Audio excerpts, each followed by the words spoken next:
My son told me, from now on, your paycheck goes into my account. You don't need anything anyway. I just nodded quietly. That night, he and his wife came over for their usual free dinner, but the moment they walked in, they screamed in shock. Because there are moments in life that shatter everything you thought you knew, moments that burn a line in your memory. For me, it was the day my son, Bryce, sat across my kitchen table and, with a calm smile, told me he was taking over my money. My entire life savings. It wasn't a request, it was a declaration, and it opened my eyes to a betrayal so profound, it still makes my blood run cold. He just said it, you know. Mom, starting with your next paycheck, we're transferring all your money to my account. As if it was the most normal thing in the world, as if he was doing me some huge favor. Like I, at 62 years old, was suddenly incapable of managing my own finances. I just stared at him. The words caught in my throat. I searched his eyes, desperately looking for an explanation, for a hint of why my own son, the boy I raised alone, the man I fed with the sweat of my brow, was asking for total control of my bank account. But there was nothing. Just that calm, confident smile. That terrifying certainty of a person who knows they're in control.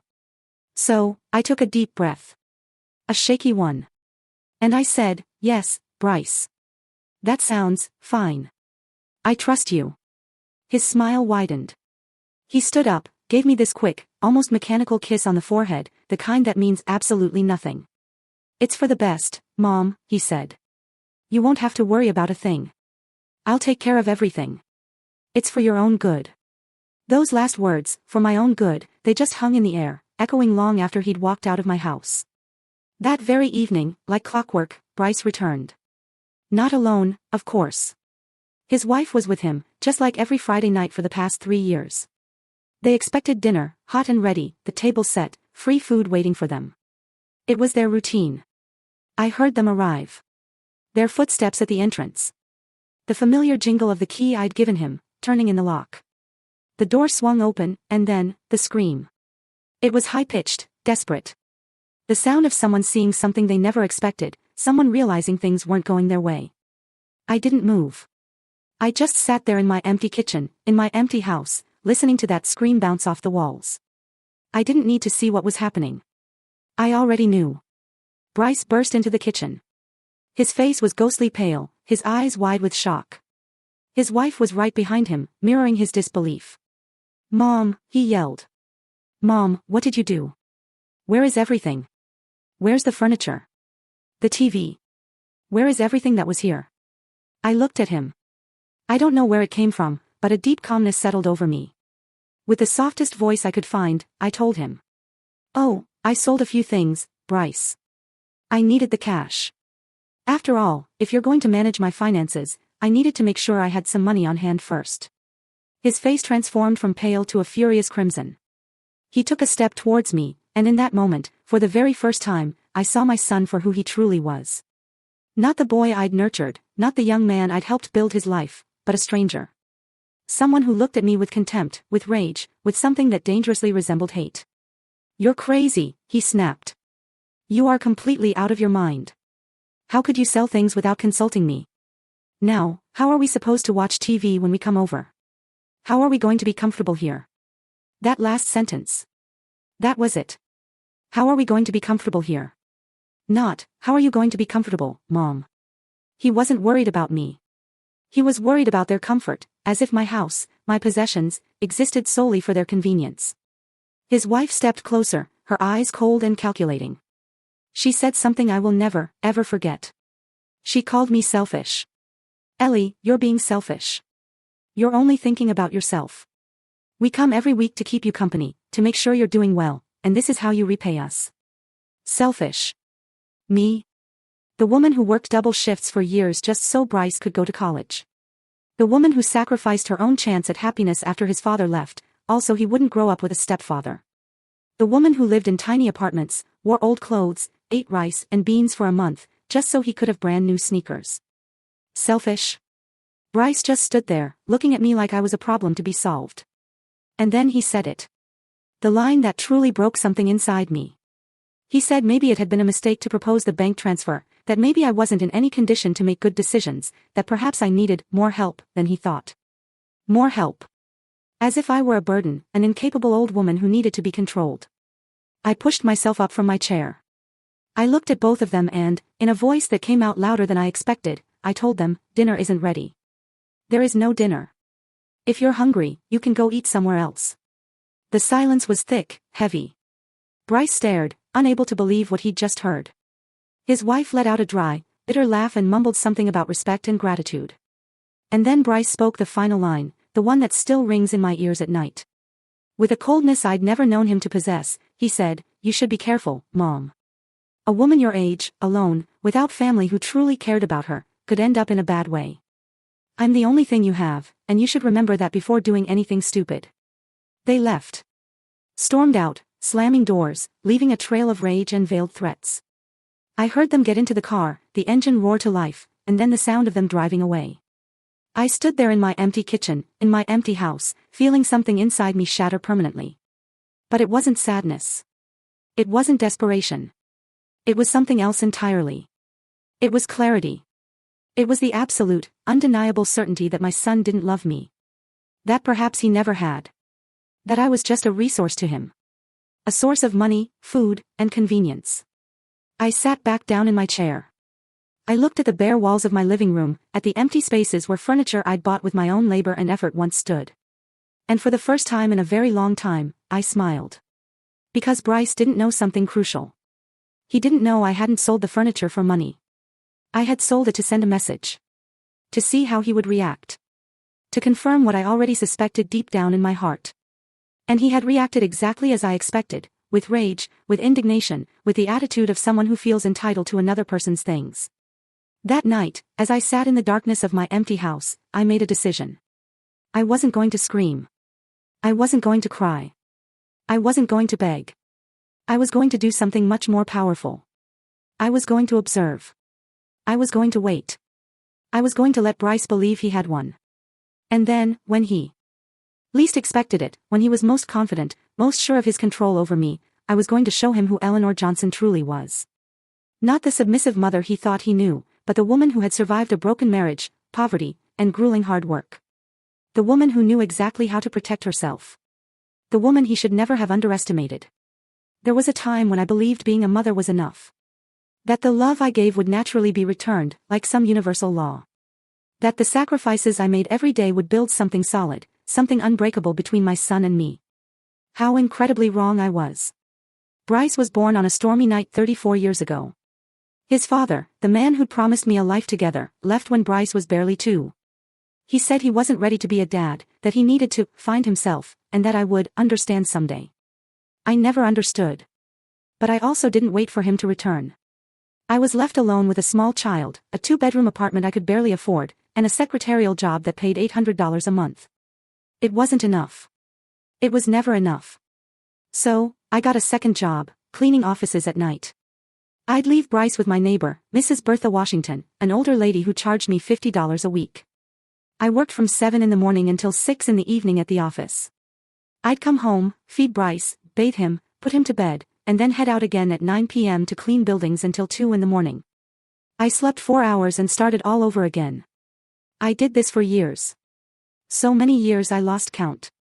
I remember Bryce always wanted the brand name sneakers the other kids wore.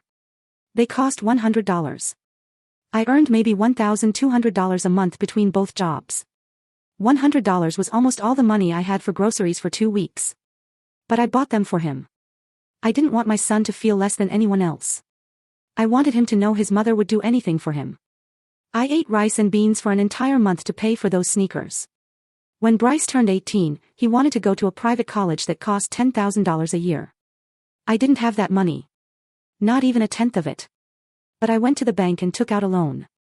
I went into debt for 4 full years of his education, a debt I ended up paying off over 10 years. 10 years of paying a loan so my son could have a college degree.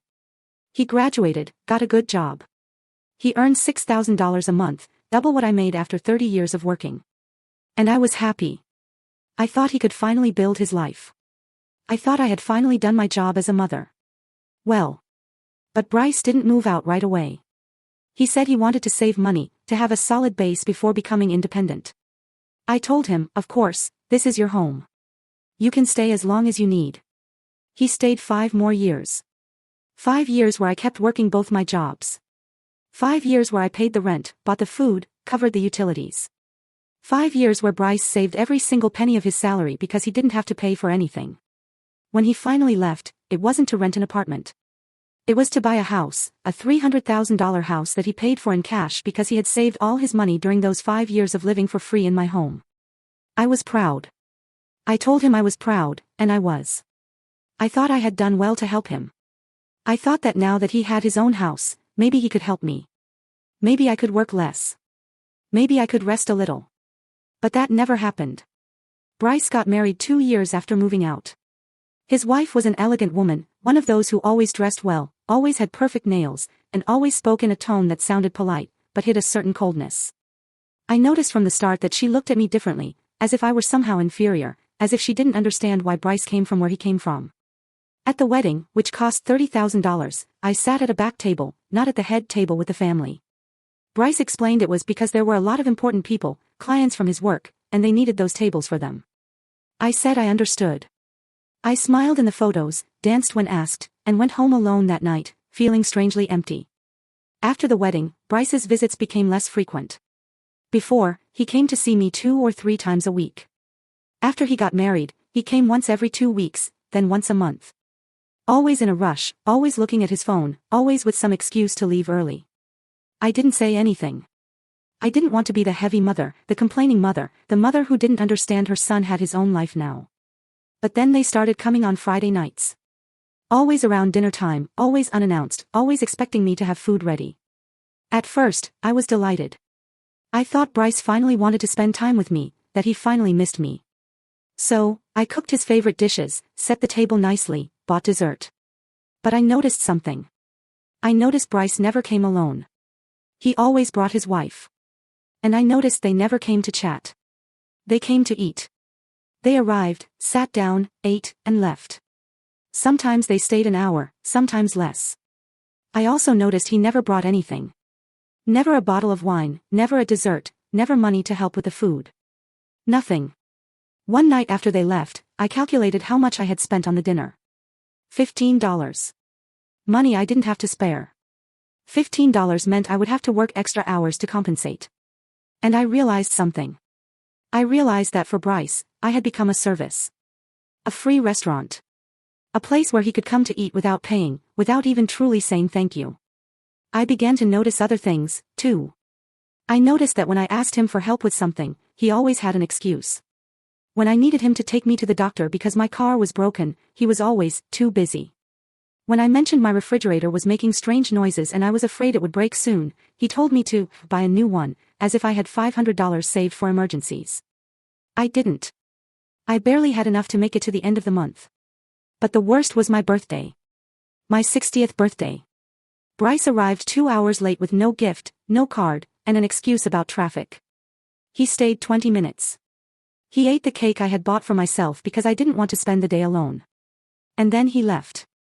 I cried that night. I cried like I hadn't cried in years, because I finally understood something I had been denying for too long. I understood that to my son, I was no longer important.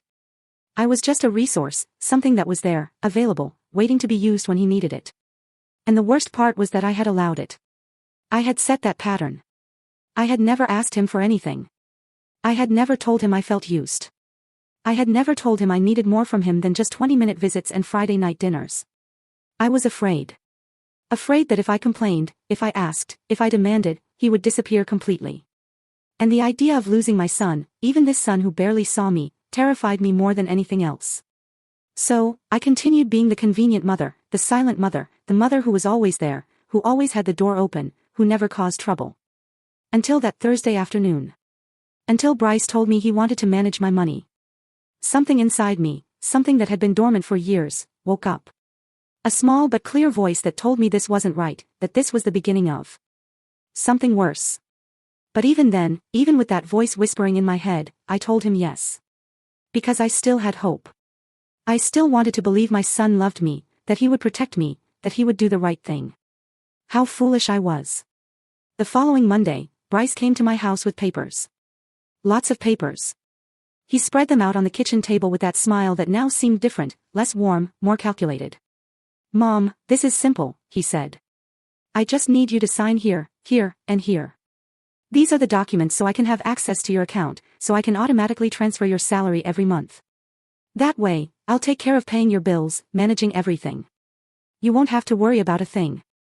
I looked at the papers. They were bank forms, authorizations. I read the fine print, the parts people usually ignore, and I saw something that chilled my blood. It wasn't just access to my account. It was full power of attorney. It was the authority to make transfers, to close accounts, to make financial decisions on my behalf. Bryce, this says you'd have total control over my money, I told him. He nodded as if it were the most normal thing in the world. Yes, Mom. It's easier that way. That way, I can handle everything without having to ask you for authorization every time. It's for practicality. Practicality. That word echoed in my head. Practicality for whom? I wondered. But I didn't say it out loud. I took the pen he offered me. I held it in my hand and for a moment, I was about to sign. I was about to give him everything because that's what I had always done. Trust. Surrender. Believe. But then I remembered Friday night. I remembered his face, contorted in fury when he saw the empty house. I remembered his words, his veiled threat. I put the pen down on the table. You know what, Bryce? Give me a few days to think about it. I want to read everything calmly. I want to be sure. His expression changed for just a second. A flash of irritation crossed his face before he smiled again. Mom, there's nothing to think about. It's simple. But okay. If you want to take a few days, that's fine. He left then. But he left the papers, as if assuming I would eventually sign them anyway. I couldn't sleep that night. I stayed up, looking at those papers on the kitchen table, and something inside me told me this was not for my good. This was the beginning of something I wouldn't be able to reverse. The next day, I went to the bank. Early, before my job. I asked the teller to review my account, to show me all the transactions for the last 6 months. She printed the papers. Several pages long. I reviewed them carefully, line by line. And then I saw it. I saw it, and I felt the floor move beneath my feet. There was a withdrawal I hadn't made.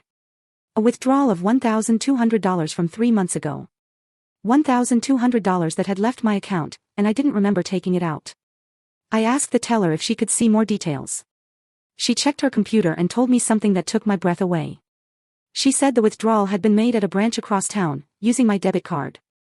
But I had never gone to that branch. And my card was in my wallet. It had always been in my wallet, except for once. I remembered then. I remembered that 3 months ago, Bryce had come to visit. I was in the shower when he arrived. I yelled for him to come in, that the door was open. When I came out, he was waiting for me in the living room. We sat down to chat, and at some point, I went to the kitchen to make coffee. My wallet was in my purse. My purse was in the living room. With Bryce. I felt nauseated. The whole world tilted strangely, because this could only mean one thing. It meant my son had taken my card, memorized or photographed the numbers, and withdrawn money from my account without my permission. I asked the teller if there was any way to know exactly what had happened with that withdrawal. She told me I needed to file a formal claim, that the bank would investigate, which could take several weeks. I told her I'd think about it. I left the bank feeling like I no longer knew my own son. But I didn't file the claim. Not yet. Because I needed to be sure. I needed to know if this had been just once, or if there was more. I spent the next few days checking everything. Every piece of paper I had in my house. Every document, every old bank statement I had kept in a box in my closet. And I found more things. I found that 2 years ago, when I was in the hospital with pneumonia, someone had used my health insurance for consultations. Appointments I hadn't made, at clinics I didn't know. Consultations that had exhausted my annual coverage, which was why I had had to pay out of pocket for some medications that year. I also found a credit card in my name that I didn't remember applying for. A card with a balance of $3,000. $3,000 in purchases I hadn't made, at stores I'd never been to. I called the credit card bank. I asked them when the account had been opened. They told me 18 months ago. I asked if they could tell me where the purchases had been made. They gave me a list: hardware stores, electronic shops, home furnishing stores. Bryce had bought a house 2 years ago. Bryce had renovated that house. And apparently, Bryce had used my credit to do it. I sat on the floor of my room, surrounded by papers, feeling everything I had believed about my life crumble. It wasn't just the money. It was the betrayal. It was knowing my son had been robbing me for years. That he had viewed me as an unlimited resource. That he had never intended to care for or protect me. I cried until I had no tears left. Then I wiped my face, gathered all the papers, and made a decision. I wasn't going to confront him yet. I wasn't going to yell or accuse him, because I knew if I did, he would deny everything. He'd say I was confused. He'd say I was senile. He'd say anything to make me doubt my own memory, my own sanity. No. I was going to be smarter than that. I was going to gather evidence. I was going to document everything. I was going to build a case so solid he couldn't deny it. And then, only then, would I act. On Friday of that week, Bryce came back. As always, at dinner time.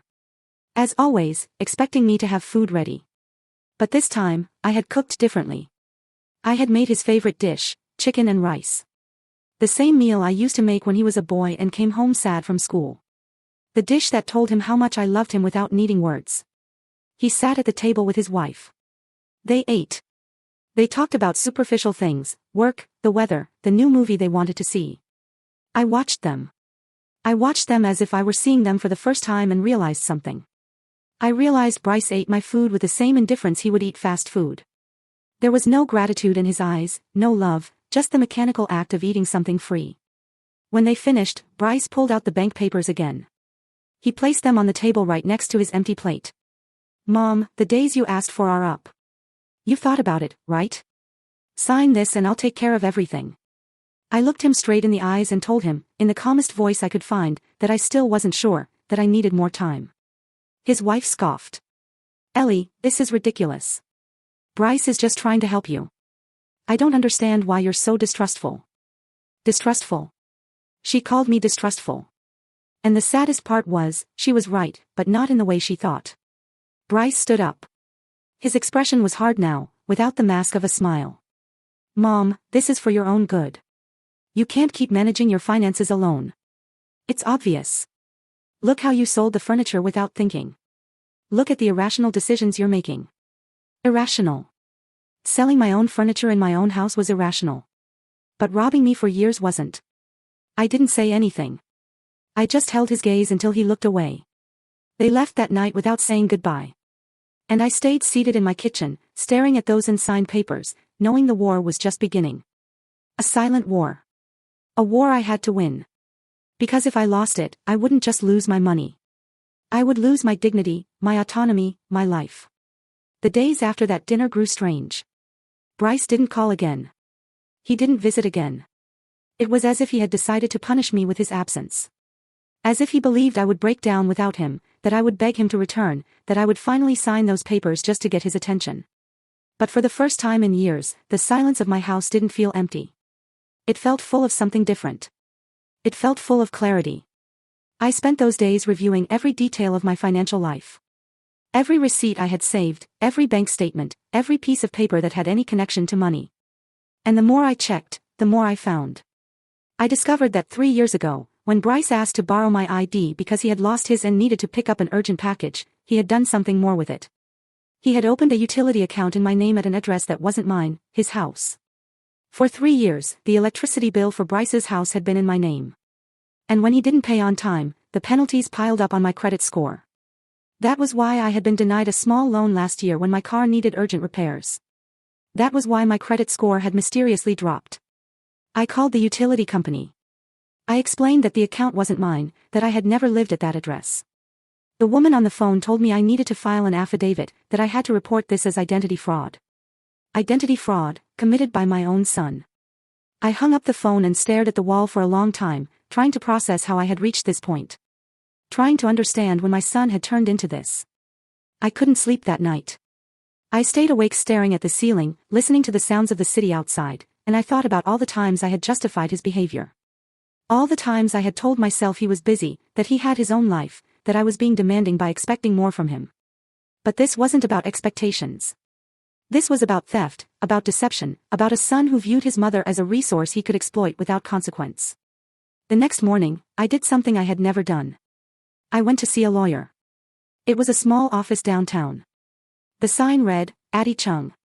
I had seen an ad for him in the paper offering free consultations. I walked in feeling small, feeling ridiculous, a woman of 62 coming to complain about her own son. But the receptionist smiled kindly and showed me in. Addie Chung was a man in his 50s, with graying temples and kind eyes. He asked me to tell him everything, and I did. I told him about the missing money, the credit card I hadn't applied for, the utility account, the papers Bryce wanted me to sign. He listened without interrupting. He took notes in a notepad. And when I finished, he leaned back in his chair and sighed.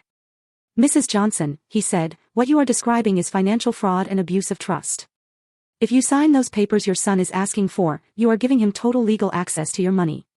He could empty everything, and you would have no legal recourse because you gave him permission yourself.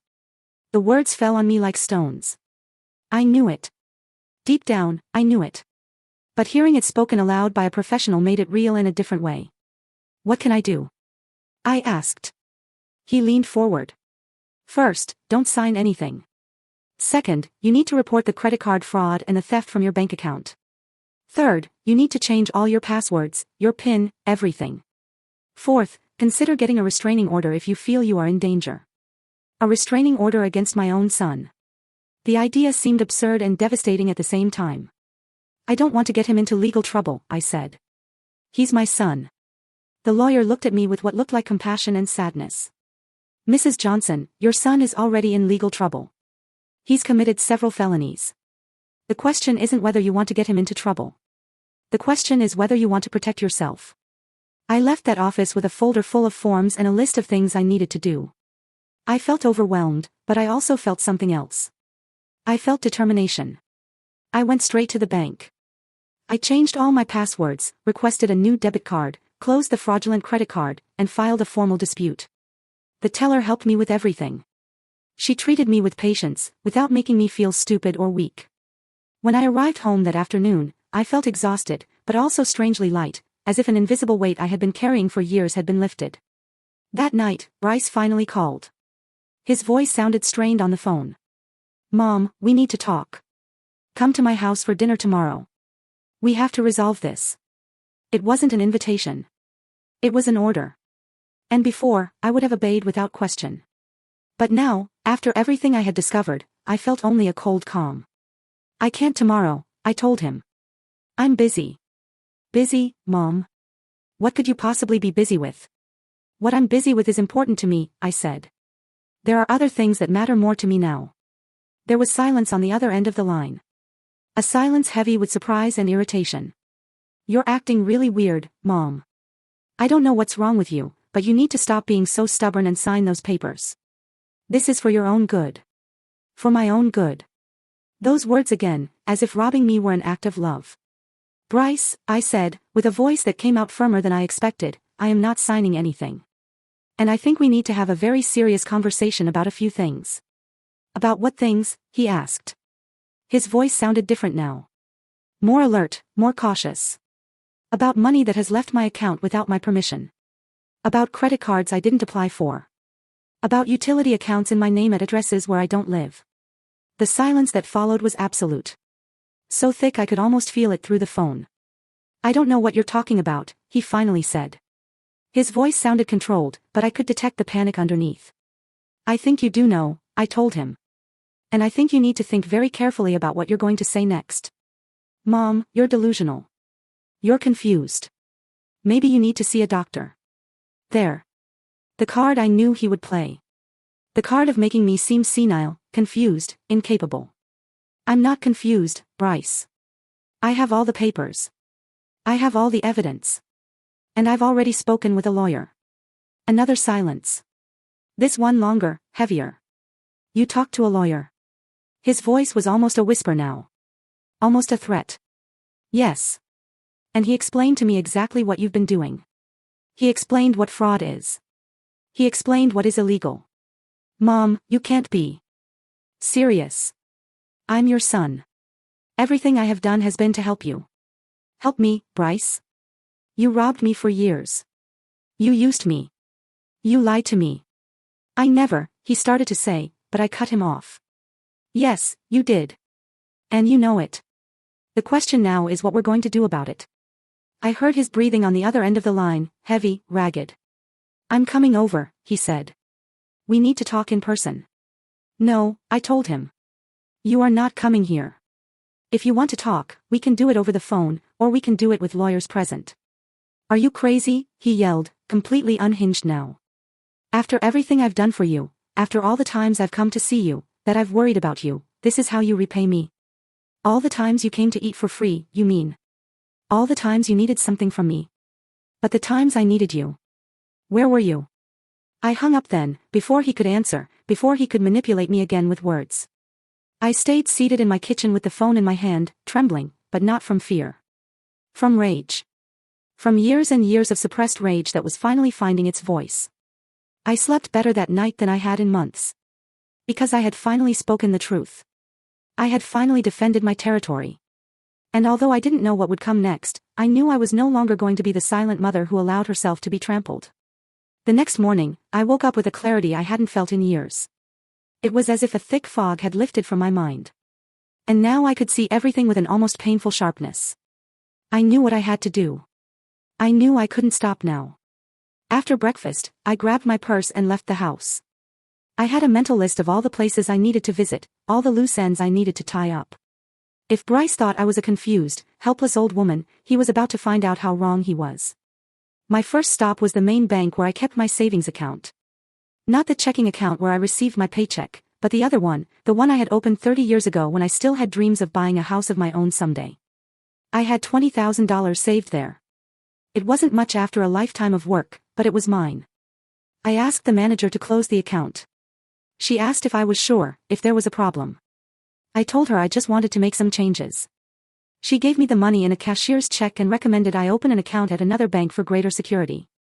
I followed her advice. I went to a different bank, one across town, one where Bryce had never been with me. I opened a new account, an account only I knew about, an account where he could never find my money. Then I went to the utility company. I presented all the documents Addie Chung had helped me prepare, the affidavit, the copy of my ID, the proof that I had never lived at the address where the account was registered. The woman who assisted me checked everything and told me they would start an investigation, that the account would be transferred to the correct name or closed, and that I would no longer be responsible. I felt as if an invisible chain had been taken off my shoulders. My next stop was the credit bureau. I requested a full report of my history. I wanted to see everything. I wanted to know if there were more things Bryce had done behind my back. The employee gave me a thick document. I sat in the waiting room and read it page by page. There was another thing. Another thing I didn't know about. A personal loan of $5,000 applied for in my name 2 years ago. A loan that had never been fully paid and was now in collections. $5,000. I felt the rage rise back up my throat like bile. I marked every fraudulent item with a highlighter. I filled out the dispute forms one by one, with clear, firm handwriting. When I left that office, it was nearly 3 o'clock in the afternoon. I hadn't eaten anything since breakfast, but I wasn't hungry. I had something stronger than hunger. I had purpose. I then went to the house of my neighbor, Mrs. Bertha Washington. She was 70 years old and had lived in the building since before I did. We had been friends for decades, although we had grown distant over the last few years. I had been so focused on Bryce, so consumed with trying to maintain that relationship, that I had neglected other connections. I knocked on her door. She opened it with surprise on her face. Ellie, what a surprise. Come in, come in. We went into her living room. She offered me coffee, and I accepted. We sat down, and she looked at me with those wise eyes that had seen a lot in life. You look different, she said. I don't know what it is, but there's something different about you. And then I told her everything. I told her about Bryce, about the money, about the betrayal, about everything I had discovered. I talked for almost an hour without stopping, and she listened without interrupting, nodding occasionally with an expression that mixed sadness and something that seemed like recognition. When I finished, she sighed deeply. Ellie, I knew something wasn't right. I saw it every Friday when he came, the way he treated you, like you were a service. But I didn't say anything because it wasn't my place. But I'm glad you're finally seeing the truth. She took my hand. Her fingers were cool, but her grip was firm. I need to ask you a favor, I said. I need you to be my witness. I need that if Bryce comes and tries to say I'm confused, that I'm senile, you can confirm that's not true, that I'm in full possession of my faculties. She nodded without hesitation. Of course.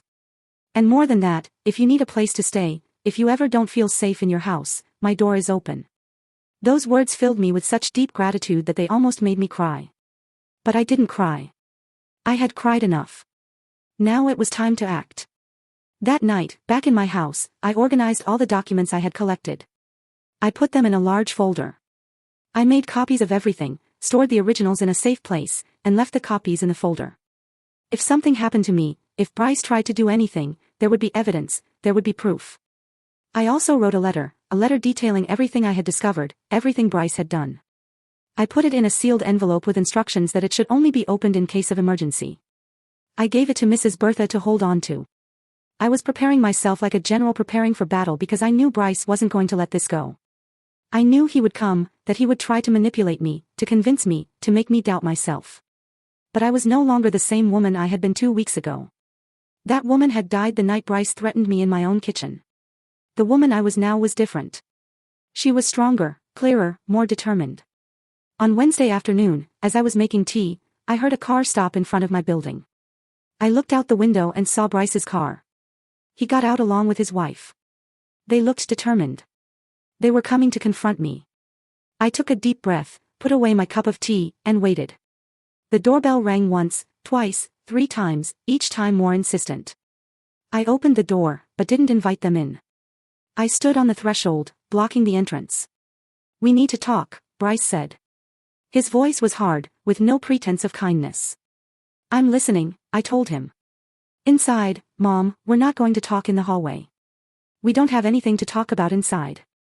Whatever you have to say, you can say it here." His wife scoffed. "This is ridiculous, Ellie. Stop acting like we're enemies." "You're not enemies," I replied. "Enemies are honest about their hostility. You're worse. You're thieves hiding behind pretty words." Bryce took a step toward me.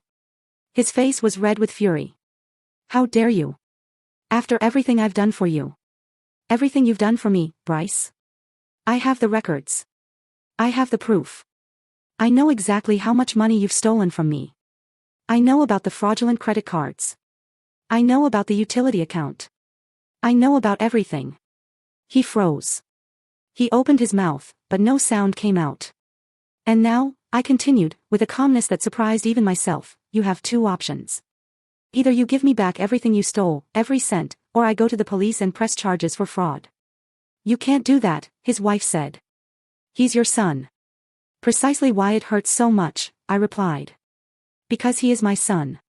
Because I gave him everything, and he repaid me by robbing me." Bryce finally found his voice. "You owe me," he shouted. "My whole life I grew up without a father. My whole life I had to watch you work and be tired. That was your fault. You chose to have me. You chose to stay alone. I didn't ask to be born." His words landed like punches, but they no longer hurt the way they used to, because now I could see them for what they were: justifications, excuses from someone who knew he had done something unforgivable and was trying to shift the blame. "You're right," I told him. "I chose to have you, and it was the best decision of my life until it stopped being the best. But that doesn't give you the right to steal from me. That doesn't give you the right to exploit me. I didn't steal anything. I just took what was owed to me. Nothing was owed to you, Bryce. I gave you everything you needed when you were a child. Once you became an adult, it was no longer my obligation, and it was definitely not my obligation to give you access to my money without my knowledge." His wife grabbed his arm. "Let's go. It's not worth it. She's already lost." Lost. What an interesting choice of words. As if I were the one who was wrong. As if defending my own money and dignity were madness. They left then. They walked down the stairs without looking back, and I closed the door, feeling strangely at peace. That night, Addie Chung called me. He told me the banks had confirmed the fraud, that the credit card debt would be cancelled, that they were investigating the unauthorized withdrawals, and that I had a solid case if I chose to press criminal charges. I thanked him and hung up. I sat in my empty living room, in my house that no longer had a television or fancy furniture, and for the first time in a long time, I felt rich. Rich in something money couldn't buy. Rich in dignity, in strength, in the certainty that I was doing the right thing. The days that followed that confrontation at my door were strangely silent, as if the whole world were holding its breath, waiting to see what would happen next. I found myself caught in a kind of emotional limbo where rage and pain mixed with a growing sense of liberation that I didn't know how to fully process. Bryce didn't call again. He didn't show up at my door again. And for the first time in years, I wasn't constantly waiting for his contact. I wasn't checking my phone every hour to see if there was a message from him. I wasn't inventing excuses in my mind to justify his absence or his silence. But although he wasn't physically present in my life during those days, his digital presence was impossible to ignore. Something in me led me to check his social media, something I normally wouldn't do, as it always seemed like an invasion of privacy, even for a mother. But now I felt I had the right to know what he was doing, what he was saying, how he was presenting his life to the world, while I dealt with the consequences of his actions in private. What I found took my breath away with its audacity, its absolute disconnection between reality and the image he was projecting outward. He had posted a photo the day after our confrontation, a photo of him and his wife at a fancy restaurant, smiling at the camera with glasses of wine in their hands. The caption said something about celebrating the release of toxic energy, and surrounding oneself only with people who add value to life. As if I were the toxicity he needed to liberate himself from. As if my refusal to let myself be robbed further was some kind of negativity he had the wisdom to eliminate from his existence. The comments below the photo were all positive, all congratulating him for protecting his peace of mind, for setting healthy boundaries, for prioritizing his emotional well-being. I stared at the screen, feeling a mix of disbelief and disgust, because all those people supporting him had no idea that the man they were celebrating had been robbing his own mother for years. There were more posts in the following days, each one more elaborate than the last, as if Bryce were deliberately constructing a public narrative of his life that had absolutely nothing to do with the truth I knew. A photo of him at the gym with a reflection on self-care and the importance of investing in oneself before being able to help others. Words that sounded deep and meaningful until you remembered this was the same man who had used stolen money from his mother to buy gym memberships and expensive sportswear. Another photo of him working on his computer with a comment about the sacrifice and hard work it takes to build a successful future, without mentioning that this future had been partially financed with fraudulent credit cards in my name and utility accounts I was unknowingly paying for. What impacted me most was a post he made that Friday, exactly the day he would normally have come to my house for dinner. A post where he shared an old photo of him and me when he was a child. A photo I didn't even know he had. A photo where I was holding him in my arms when he was perhaps 5 years old, and we were both smiling. The text accompanying the photo was something about how sometimes the people you love the most are the ones who hurt you the most, about how he had learned that love doesn't mean tolerating abusive behavior, about how he had made the difficult decision to distance himself from a toxic family relationship for the sake of his mental health. Reading those words, I felt as if someone had punched me in the stomach. Bryce had taken our history, our real relationship with all its complicated and painful nuances, and completely inverted it, presenting himself as the victim and me as the abuser. The comments on that post were even more abundant than the previous ones.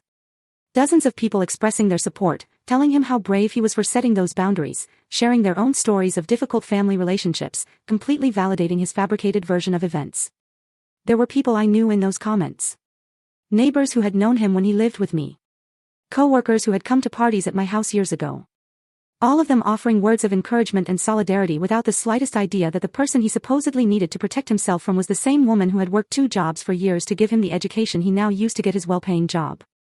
For several days, I watched this digital spectacle in silence, without commenting, without publicly reacting in any way, because something in me knew that this was exactly the game Bryce was playing. If I responded emotionally, I would be falling into his trap, giving him more ammunition for his narrative that I was the unstable, problematic mother he needed to distance himself from. But every new post, every new comment of support he received from people who didn't know the truth was like a small wound opening deep inside me. Not because I cared what those people thought of me specifically, but because it hurt to see how easily people believed a well-told story without questioning if there might be another side to the events. The final straw came when Bryce posted a story on his account showing the house he and his wife had bought, showcasing the renovations they had done, the new furniture they had acquired, the perfectly designed garden, all presented as the fruit of their hard work and dedication. There was not a single mention of the fact that a significant part of all this had been paid for with money that wasn't his, with credit that had been fraudulently obtained using my personal information. He displayed it all with so much pride, so much satisfaction, as if he truly believed he had earned it himself, as if he had completely forgotten or simply didn't care that every brick of that house was partially built on the sacrifice and theft from his own mother. I watched him live his life in those small digital windows and wondered how it was possible for someone to sleep at night knowing what they had done. How was it possible to maintain that facade of a successful, ethically correct person while simultaneously committing fraud and theft against the person who gave him life? I wondered if he ever felt guilt. If ever, in the middle of one of those fancy dinners and expensive restaurants, or during one of those gym workouts, he stopped for a moment and thought about his mother sitting alone in an empty house after having sold her furniture just to be able to eat because her own son had been systematically robbing her for years. But looking at his posts, seeing the ease with which he built and maintained this perfect public image, I came to understand something fundamental about Bryce, something I may have always known on some level, but never wanted to fully admit to myself. And that was that my son had developed the ability to create parallel realities in his mind. In one reality, he could be simultaneously the abandoned son who deserved compensation and the successful man who had built everything himself. In another, he could justify theft as something he was rightfully owed, while publicly presenting himself as a victim of family toxicity. It was a form of cognitive dissonance so profound that it almost seemed as if he genuinely believed his own lies, as if he had constructed such an elaborate narrative in his head, that the line between truth and fiction had been completely erased. And as I watched all this from the silent distance of my empty house, something inside me hardened even more than it already was. Because seeing Bryce not only steal from me, but also steal my story, completely inverting the roles of victim and perpetrator in his public presentation of events, made me understand that there was no possible redemption here. There was no conversation I could have with him that would make him see the reality of what he had done. He had chosen his path. He had chosen the lie over the truth. He had chosen image over substance. And I needed to accept that the son I had raised and loved had never really existed in the way I believed, or had been completely replaced by this stranger who could smile for the camera while destroying his mother in private, apparently without feeling any genuine remorse. The moment came one Tuesday afternoon in a way I hadn't planned, but which in retrospect I realized had been inevitable from the beginning, because the truth always finds its way to the light, no matter how many layers of lies are piled up trying to keep it buried. I was in Addie Chung's office reviewing the final case documents, where he informed me that the banks had completed their investigations and confirmed a total of $17,000 in fraudulent transactions over a period of 3 years. A sum that took my breath away. Not so much because of the number itself, but because of what it represented in terms of planning and premeditation. This hadn't been a mistake or a moment of weakness, but a systematic and deliberate operation of theft that had required constant effort and dedication on Bryce's part. The lawyer explained that with this evidence, I had more than enough to press criminal charges, but that there was also another option I might want to consider before making that final decision. That option was to send a formal demand letter to Bryce, giving him the opportunity to return the stolen money and compensate for the damages before proceeding with more severe legal action. He told me this was a courtesy many victims of family fraud offered, because they understood that no matter how serious the crime, there were still family ties that complicated the situation in ways that didn't apply to cases of fraud committed by strangers. But he also warned me that this courtesy could be seen as weakness by the perpetrator, and that I needed to be prepared for the possibility that Bryce would respond not with gratitude or remorse, but with more manipulation and denial. I thought about it for several minutes, sitting in the lawyer's office, looking at all the documents scattered across the desk that meticulously detailed every fraudulent transaction, every unauthorized account, every lie my son had carefully constructed for years. I realized that a part of me still harbored a small, irrational hope that if Bryce was confronted with the irrefutable evidence of what he had done, maybe something in him would awaken. Maybe he would find some vestige of conscience or remorse. Or at least the basic acknowledgement that he had crossed a line that shouldn't have been crossed. That part of me that was still his mother, despite everything, wanted to give him that opportunity to do the right thing, to correct his mistake, to show that somewhere deep inside him, the person I had raised with so much love and sacrifice still existed. But there was another part of me, stronger and clearer, that knew exactly what Bryce would do with that opportunity. And that part knew he wouldn't take it as an extension of grace, but as a confirmation that I was too weak to truly harm him. That he could continue manipulating and controlling me because, at the end of the day, I would always give in because I was his mother, and mothers always forgive, always give another chance, always choose love over justice. That part of me understood that giving him a private warning would only give him time to prepare his defense, to hide more evidence, to build an even more elaborate narrative of victimization that he could use publicly to destroy my credibility before I could act. I told Addie Chung that I did not want to send a private letter, that I did not want to give Bryce the opportunity to respond in private where he could continue controlling the narrative and manipulating the situation in his favor. Instead, I asked him to prepare the necessary documents to file a formal civil lawsuit that would become a public record, where anyone who wanted to verify the truth could do so instead of simply believing the version of events Bryce had been so carefully constructing on his social media. The lawyer nodded with what appeared to be a mixture of surprise and respect, because he probably didn't expect a woman my age to make such a direct and unambiguous decision. He told me he would proceed immediately with the preparation of all necessary documents and that Bryce would be officially notified within the next 72 hours. I left that office feeling something I hadn't felt in a long time, something I couldn't initially identify until I realized it was power. The power of having made a decision completely by myself, without consulting anyone, without asking permission, without worrying about how it would make me look to others, or whether people would think I was being too hard on my own son. For the first time in decades, I had chosen to protect myself over protecting another person's feelings or reputation, even when that person was my son. And that choice, although painful, filled me with a sense of integrity I had forgotten was possible to feel. The notification reached Bryce on a Thursday morning, as Addie Chung confirmed to me by phone. Although I wasn't there to witness his initial reaction, I could perfectly imagine the moment he opened that official envelope and read the documents detailing every fraudulent transaction, every unauthorized account, every dollar he had stolen, meticulously documented with dates and bank reference numbers that made any denial impossible. I didn't have to wait long to confirm my imagination because less than 2 hours after receiving the notification, my phone started ringing with an insistence that bordered on desperation, call after call, which I let go to voicemail without answering because I had nothing left to say to Bryce that wasn't already contained in those legal documents. I listened to the voicemails later that night, when I finally felt emotionally prepared to do so. And it was fascinating, in a disturbing way, to listen to the progression of his panic through each successive message. The first one still tried to maintain some composure with that controlled voice he used when trying to seem reasonable, telling me this was a terrible misunderstanding, that we needed to talk immediately before things got more out of control. The second message already had a different tone, sharper, more urgent, where he pleaded with me to call him, that this was going to ruin his life, that I should please think about what I was doing before destroying my own son, as if I were the one destroying something instead of simply revealing the destruction he himself had caused for years. By the fifth message, Bryce was no longer trying to sound reasonable or appeal to my maternal compassion. He had completely devolved into rage and barely veiled threats, telling me I was going to regret this, that he had his own lawyers who would prove I was a senile old woman who didn't know what I was doing, that he was going to fight this with everything he had, and that in the end I was going to look like the villain in this story.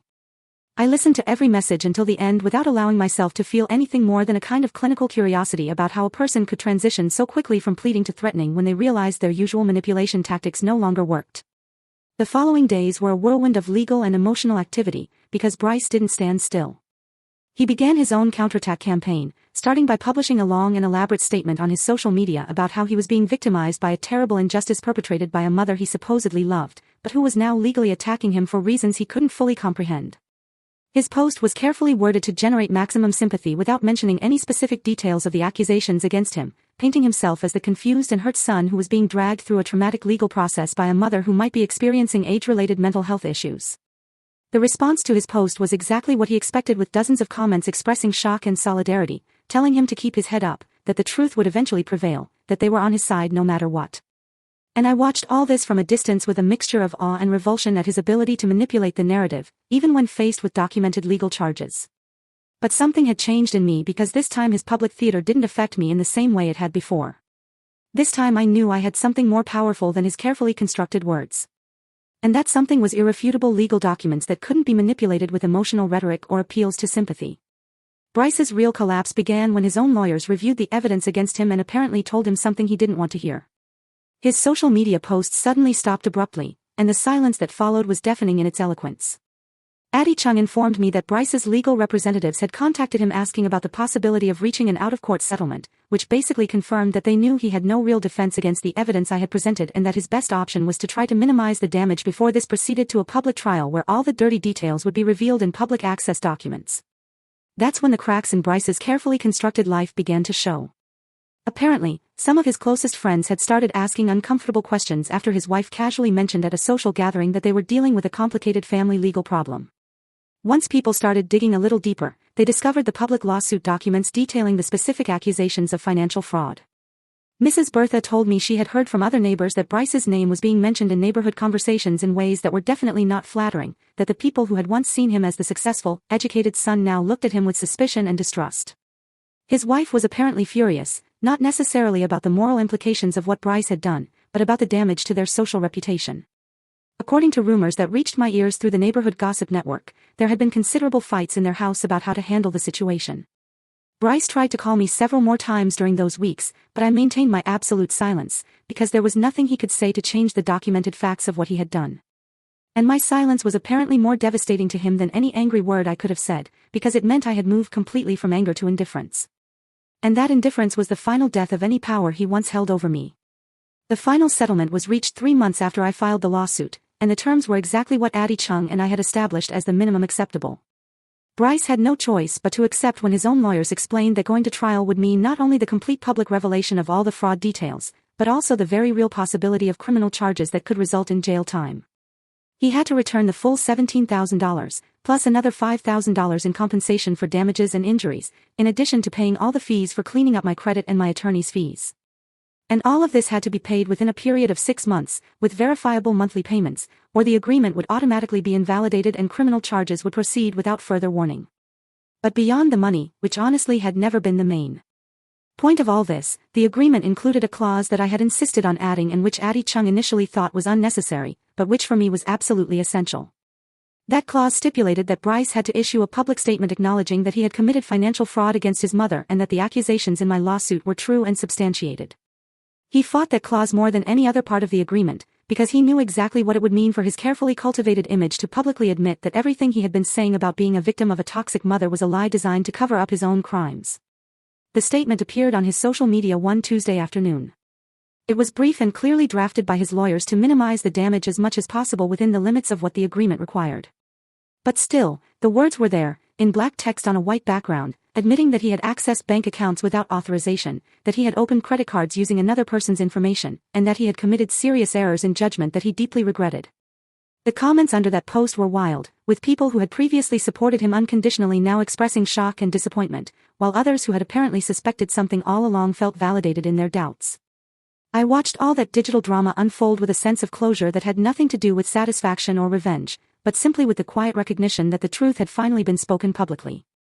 The first payment arrived in my account exactly on the specified date, and every subsequent payment also arrived punctually, because Bryce knew that a single missed payment would mean consequences he definitely could not afford to face. With that money, I did something he might never have expected me to do. Instead of simply replenishing my savings accounts or using it to replace the furniture I had sold, I bought a plane ticket to a place I had never been before. I had spent 62 years living for other people, for my son, for the illusion of maintaining a family relationship that only existed in my imagination. And now, for the first time in my adult life, I had the freedom and the resources to live exactly as I wanted, without having to justify my decisions to anyone. I bought a small house in a coastal town 3 hours from where I had lived all my life. A house with 2 bedrooms and a garden where I could finally plant the flowers I had always wanted but never had time to care for when I worked 2 jobs. The house cost $200,000, which I paid for in cash using a combination of Bryce's payments and the savings I had managed to protect in my new bank account. When I signed the purchase papers, I felt something I could only describe as a rebirth.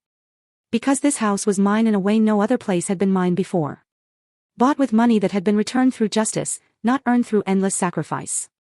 Bryce tried to contact me one last time after the final payment was made, completely fulfilling the terms of the agreement. This time I answered the phone, because I knew there was nothing left he could take from me or use against me. His voice sounded different, smaller, more humble, when he asked if we could ever truly talk, if there would ever be a possibility of some kind of reconciliation. I listened to his question in silence before responding with words I had been preparing in my mind for months. I told him that the son I raised either never truly existed or died somewhere along the way, replaced by someone I didn't know and didn't want to know. I told him that while I wished him peace and growth in his life, that peace and growth would have to happen far away from me, because I had closed that door not out of hatred, but out of self-love. There was a long silence after my words, and then a sound that might have been a sob or simply ragged breathing before he hung up without saying anything else. And that was the last time I spoke to Bryce, because some doors, once closed, need to stay closed, not as punishment, but as protection. Now I live in my small house by the sea, and I spend my mornings drinking coffee in my garden, watching the flowers I planted with my own hands grow. There is a peace in this simple life that I never found in all those years of sacrifice and giving, because I finally understood that true love begins with oneself, and that no relationship is worth keeping if it requires you to betray your own dignity. Sometimes I see Mrs. Bertha, who comes to visit me every few weeks, bringing gossip from the old neighborhood and news of people we used to know, and she tells me I look different now, lighter, more alive in ways that go beyond the physical. I have a routine now that is entirely mine.